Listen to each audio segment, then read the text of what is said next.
I'd like to invite to the stage Paul Pullman of Unilever, Jacqueline Novogratz of Acumen, and Frank Giustra, who is the founder and sponsor of the Clinton-Giustra Enterprise Partnership.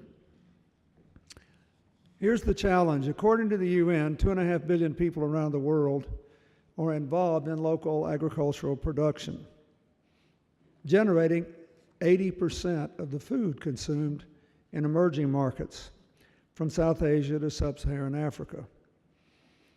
Many of them lack access to new innovations and get left behind as markets change. In many cases, they're bound by low-value crops, lower incomes, expensive but inferior inputs, and food security insecurity themselves, leaving them less productive and facing severe poverty.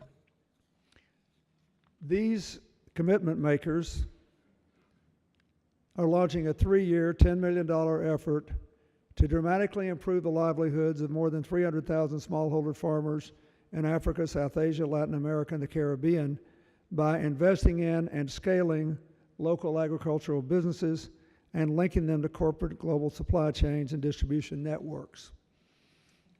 We're delighted that through CGI, Unilever developed and strengthened relationships with Acumen and the Clinton-Giustra Enterprise Partnership, and they've come up with this exciting commitment. Just by way of background, for those of you that don't dig around in the dirt the way a hayseed like I do, one of the biggest kind of unresolved issues that nobody knows the final answer to is whether if the world's smallholder farmers were empowered with the best inputs and the ability to cooperate for competitive pricing, good practices, and in the case of Africa, they didn't have to pay half their income to get the food to market because nobody has any wheeled transportation. Whether they could grow enough food to both feed their countries and eventually become part of the export market. Last year, 9 million acres were purchased or leased in developing countries by other countries who have a lot of money and can't feed themselves because they think the answer to that is no. The problem is they go in, throw these farmers off the land, mechanize it. 2 or 3 years, the topsoil's gone, and they go on looking for some other place. Meanwhile, there are millions more people crowding into African cities, exacerbating the social problems that exist there without appropriate economic outlets.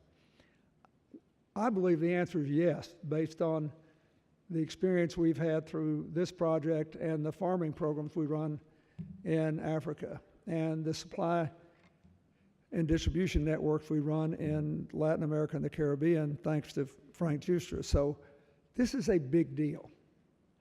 This is one of those things I love to see happen at CGI because 300,000 farmers may not seem like the whole world, but it's big enough to have a provable experiment. And if it works, then I think it will be a magnet for other investments and will truly reflect the future of impact. So let's give them a big hand. I'm grateful.